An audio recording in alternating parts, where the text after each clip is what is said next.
Hey, it is Kenny from Kenny's Audiophile Record Reviews. Thank you very much for viewing my channel. Please like and subscribe, as I really appreciate that. I decided I was going to make a really short video on some of the things I'm grateful for as an audiophile.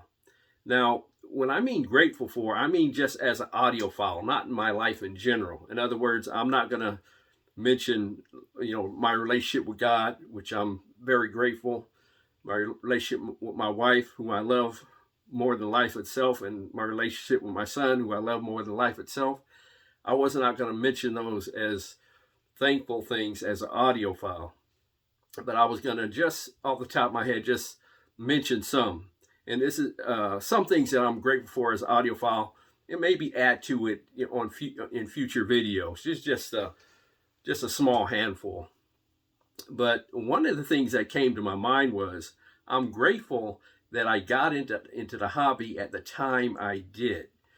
A lot of the equipment that I purchased is from years past. And if I were to go back and rebuild the system that I have now, at least in terms of modern terms, I couldn't afford it. Be quite frankly, especially at my age. I'm like an inch away from retirement, and there's no way I can afford a modern equivalent of what I have now.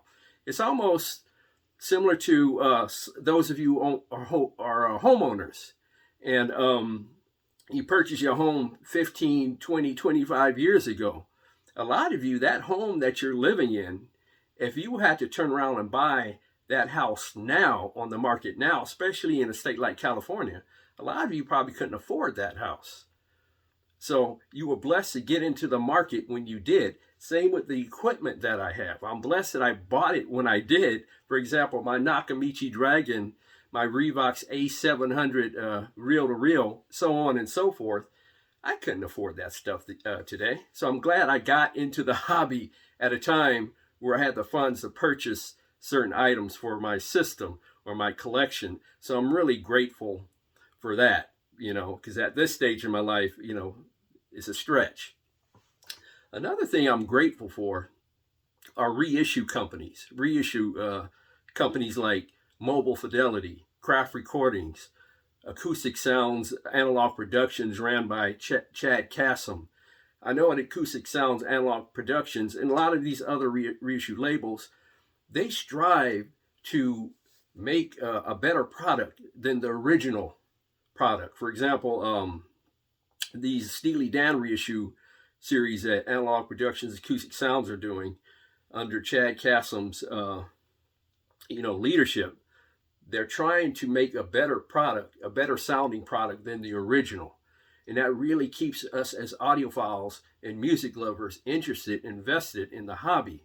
And it gives us something to look forward to. So I'm really grateful for the efforts of these companies, because they're invaluable. Because otherwise, we would have to depend on seeking out original pressings, which are pretty expensive. So I'm really grateful for these reissue companies who do an awesome job in their efforts for the most part. Also, I'm grateful for people behind the scenes who sometimes don't get a lot of credit. The Kevin Grays of the world, the Ryan Smiths, the Bernie Grundmans, who take their craft seriously, and they continually produce masterful and amazing sounding records and SACDs and so on and so forth to this day. And I'm really grateful for their efforts and what they've done for the vinyl community. I really applaud them for that.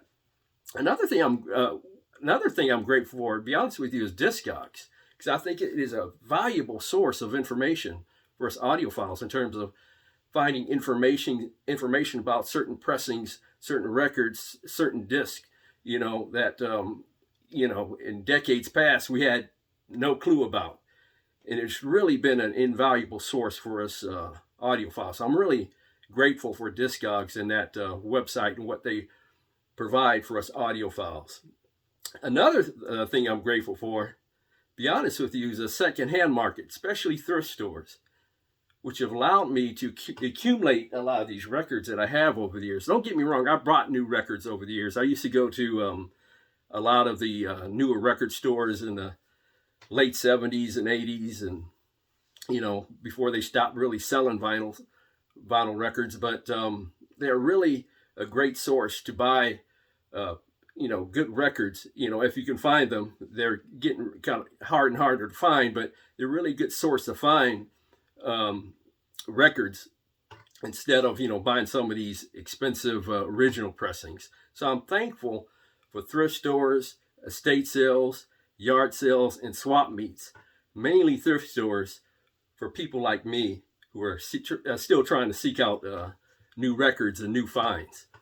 Another thing I'm grateful for is when I listen to a record, whether it's a thrift store find, a new purchase that I made of a brand new record, especially a thrift store find of a record that I really not totally familiar with, but I'm familiar with the artist.